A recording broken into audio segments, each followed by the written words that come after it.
चलो ध्यान दो जी। कल तक हम 9वां अध्याय महाभारत का 9वां अध्याय को हम समाप्त किए थे। 10वां अध्याय में बताया जा रहा है कि जैसे ही भीष्म पितामह को रास्ते से हटाने के लिए भगवान श्री कृष्ण जो है एक योजना बनाए, माने युक्ति बनाए। वह योजना था कि सामने शिखंडी को लाया जाए।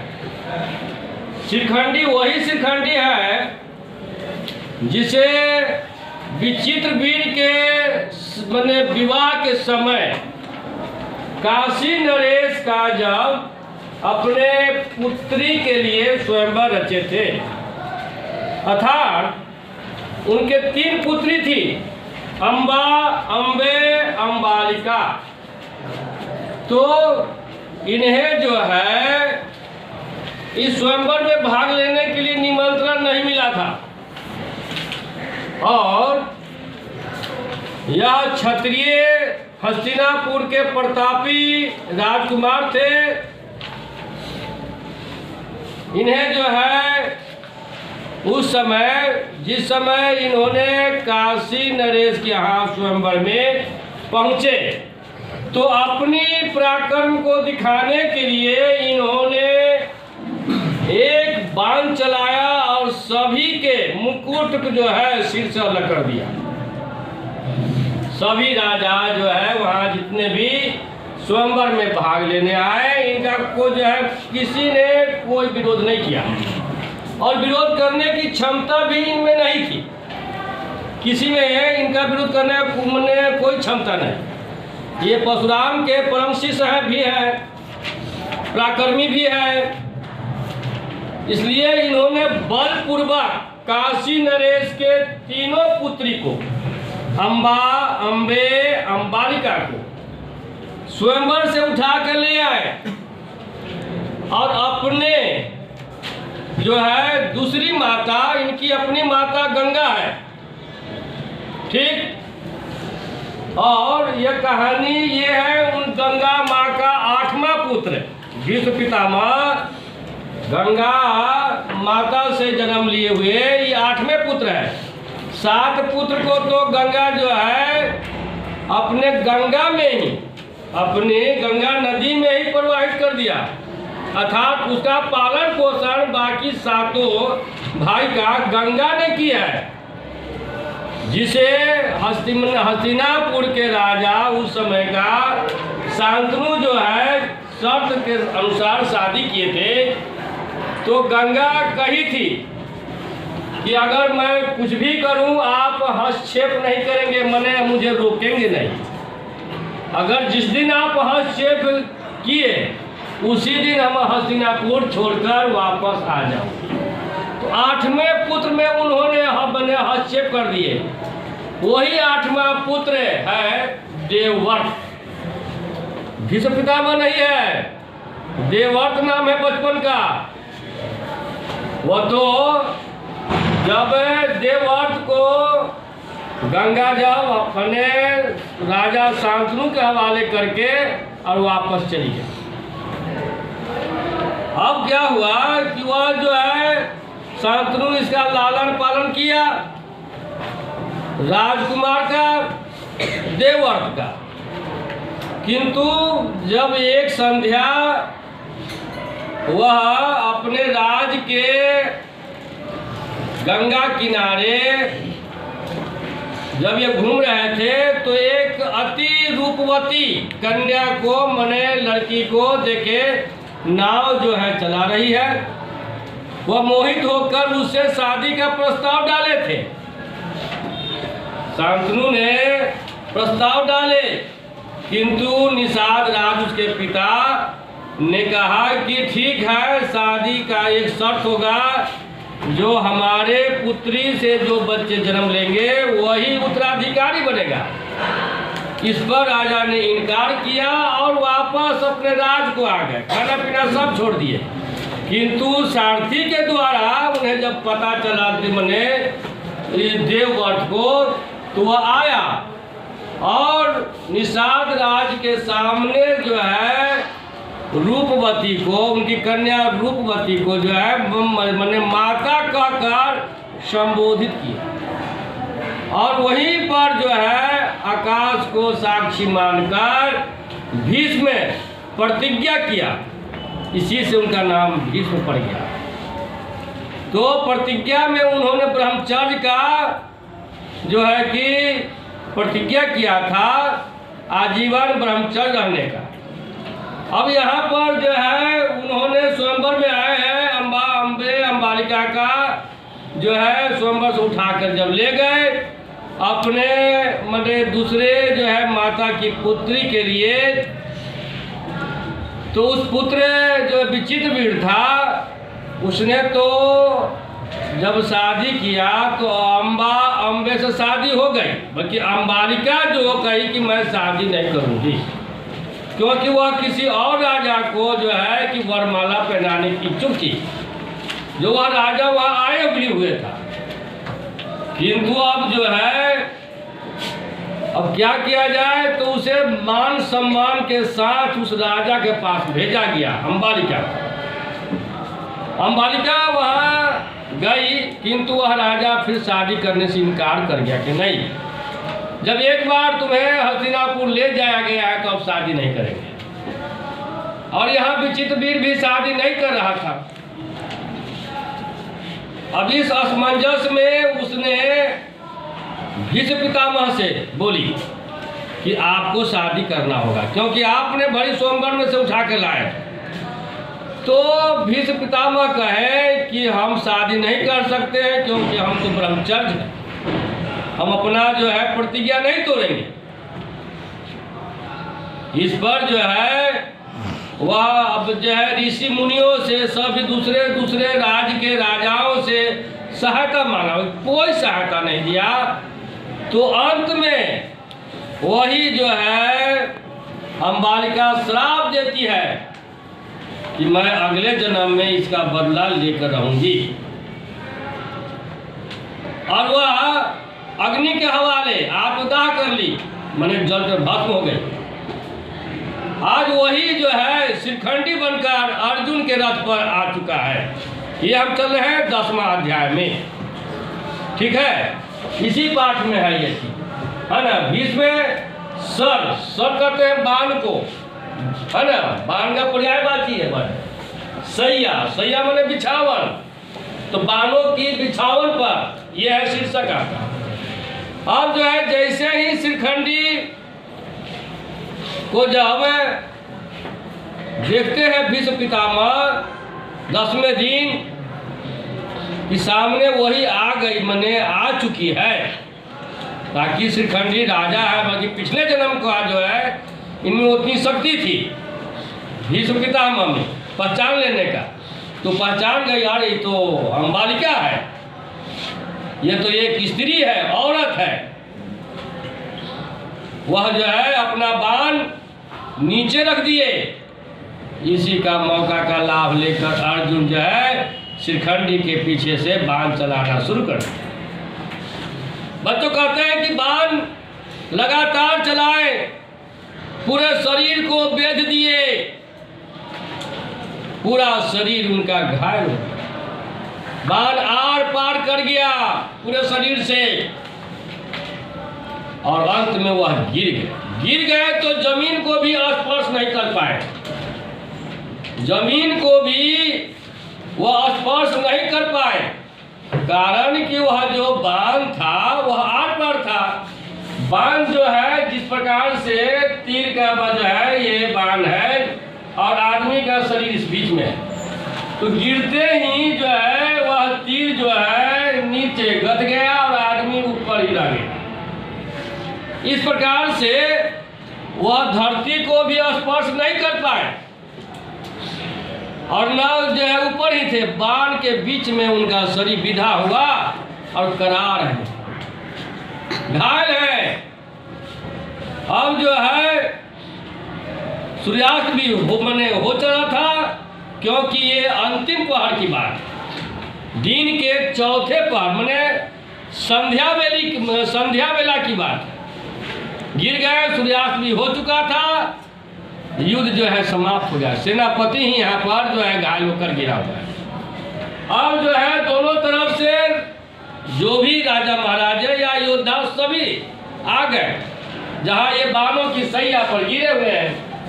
तो इनका मस्तक जो है वह नीचे की ओर झुक रहा था। तो उन्होंने कहा कि मुझे तकिया चाहिए। तो दुर्योधन ने अपने भाई दुशासन को कहा कि दुशासन जल्दी से भीष्म पितामह के लिए, मैंने दादा श्री के लिए तकिया लिया। तो भीष्म पितामह कहे कि नहीं, उसकी आवश्यकता मुझे नहीं। जिसने मुझे बाणों की सैया दिया है, बिछावन दिया है, वही मुझे तकिया भी देगा। तब जाकर अर्जुन ने बाण चलाकर जो है कि उन्होंने यहाँ सिर के सामने 2 बाण चलाकर इस प्रकार से उनको मस्तक जो है रखने के लिए बना दिया। बाण कहीं तकिया में। अब जो है भीष्म पितामह प्यासे मने थे, कहे कि कम से कम मुझे पानी तो पिला दो। फिर जो है दुर्योधन अपने भाई दुशासन को आदेश देता है कि दुशासन जल्दी से जाकर गगरी में, मैंने सुराही में पानी लाकर भीष्म पितामह को, दादाजी को पिलाओ। दौड़े हुए जा रहा है। तब तक फिर जो है भीष्म पितामह मना करते हैं, कहते कि नहीं, जिसने मुझे बाणों की सैया दिया है, बिछावन दिया, तकिया दिया, वही मुझे जो है पानी भी पिलाएगा। अब जो है यह जो है सुनते ही अर्जुन तो अब जो है रो रहा है, करा रहा है, आंसू से लथपथ, माने अपने दादा की जो है स्थिति को देखकर वह रो रहा है भावुक होकर कि मैंने यह क्या कर दिया, किसका प्राण मुझे लेना पड़ेगा ये अपने हिस्सा लेने के लिए। अब जो है करे तो क्या करे। उसी वक्त अर्जुन ने बाण निकाला और एक बाण चलाया पाताल लोक से, जो है जहां यह इनका मुख था, ठीक है, तो पाताल लोक में जो है कि तीर मारा और यहाँ से जो है पाताल लोक जाते ही तीर का जैसे जो अब निकला फवारा पानी का, वह उनके मुंह तक पहुंचा। वह पानी पिए। सभी जो है जितने भी राजा महाराजा, दोनों तरफ के जो सेनापति सभी देख रहे हैं। अंत में एक एक करके अब जो है जा रहा है। अब इधर रात में जो है सेनापति किसको बनाया जाए। अब हो गया कि तो चलिए कम से कम सेनापति के रूप में कर्ण को बनाया जाए। किंतु कर्ण फिर नहीं बना, क्योंकि अभी द्रोणाचार्य है, इसलिए द्रोणाचार्य को बनाया गया। अब यहाँ पर जब सभी चले जा गए अपने अपने शिविर को, तो अंत में भगवान श्री कृष्ण आते हैं। एकांत में, मैंने जब एकांत हो गया तब अब जो है भीष्म पितामह पूछते हैं कि हे केशव, आप तो विष्णु के अवतार हैं। यह बात जो है भीष्म पितामह जानते हैं कि ये विष्णु का अवतार है, और ये भी बात वह जानते हैं कि वह कुंती का पुत्र जो है कर्ण, जो है कुंती का पुत्र ही है। इस प्रकार से पूछे कि तुम तो बता सकते हो कि मेरे पास इच्छा मृत्यु का वरदान है। जिस समय मैं सतवती को जो है कि माता सतवती को जब लेकर आया, उसी समय मेरे पिता ने अर्थात शांतनु महाराज ने इच्छा मृत्यु का वरदान दे दिया। तो हमारे पास तो इच्छा मृत्यु का वरदान है। मैं अपनी इच्छा से मरूंगा, मुझे यमराज जो है नहीं ले जा सकते। किंतु आप तो सब जानते हैं, सर्वव्यापी है, सब रहते भी है। यह बताइए कि आज मैं किस जन्म का ये पाप भोग रहा हूं कि बानों की सैया पर आज हम करा रहे हैं। तो भगवान श्री कृष्ण जो है कहे कि महाराज आप पिछले जन्म में भी मैंने यह जो बात है सत्य ने जिस समय सत्य का प्रचलन था उस समय आप राजा ही थे। उस समय जब राजा थे और एक बार आप जो है आखेट के लिए निकले, मतलब शिकार खेलने के लिए निकले थे। आप जंगल के रास्ते में एक हिरण का पीछा कर रहे थे रथ से। इसी बीच में एक जो है अजगर सांप आपके रथ के सामने रास्ते के में जो है सामने सामने आ गया और आप जो है हिरण का पीछा कर रहे थे बहुत जल्दीबाजी में, तेजी से, जिसमें वह अजगर सांप बाधा बन गया। बीच में आने से आप जल्दी में निकल नहीं सकते थे और अजगर सांप जो है चलने में बहुत धीमा गति होता है, इसलिए आपने उस समय क्या किया कि उस अजगर सांप को उठाकर और घुमाकर जोर से फेंका। उस जंगल में जब जोर से फेंके तो वह अजगर सांप जाकर एक बैर के झाड़ी में जाकर गिरा। मतलब जहाँ बैर जो है उस पेड़ के जो उसका डाल सब था उस पर वह सांप अजगर सांप जाकर गिर पड़ता और वो बेचारा सांप जो है नीचे भी नहीं गिर पाया, उसी पेड़ पर अटक गया। उसके पूरे शरीर में जो है कांटा चुभ गया, कांटा बिध गया था। उसका जहां जहां पूरे शरीर में कांटा चुभा वहां घाव बन गया, पीप बहने लगा। चींटी तो पेट पर रहता ही है, चींटी उसे जो है काटने लगा। वह तड़प रहा था, तड़पते हुए उसने ही श्राप दिया कि राजा जिस उन्माद में तूने जो है घमंड में आकर मुझे फेंका है, जितने दिन तक मैं इस कांटे का जो है दुख से दर्द से करा रहा हूं, उतना दिन तुम भी एक दिन जो है इसी प्रकार से तुम्हारे भी शरीर में कांटे बिधेंगे और जितने दिन जो मैं कष्ट भोग रहा हूं उतना दिन तुम्हें भी कष्ट भोगना है। यह कहकर वह सांप जो है अजगर सांप मरा था। वह समय कम से कम 6 मास बीत गया, 6 महीने का। इसलिए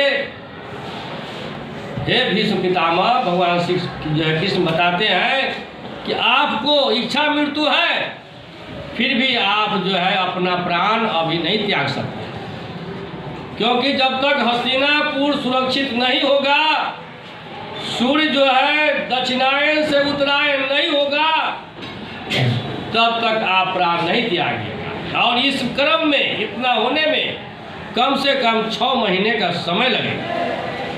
अर्थात जब तक जो है सूर्यदेव मने दक्षिण से उत्तर की ओर मकर रेखा को जो है पार नहीं करेगा, तब तक आप प्राण नहीं त्यागेंगे। मकर रेखा को प्राप्त करने के बाद, मने वह रेखा पार करने के बाद जो है सूर्यदेव उत्तरायण को होंगे, तब जो है दिन हमारा बड़ा होगा, रातें हमारी छोटी होगी, ठंडा हमारा समाप्त होगा, गर्मी जो है बढ़ेगी। तो इतना करने में कम से कम 6 मास का समय लग जाएगा। तो चलिए बच्चों, आज की कहानी में हम लोग भीष्म सरसैया की कहानी मैंने कहा, ठीक है, ये 10वें अध्याय का 10वें दिन का युद्ध में है ये सब। तो आज का जो है वीडियो यहीं पर हम समाप्त करते हैं, फिर अगले वीडियो में हम आएंगे। कटिंग।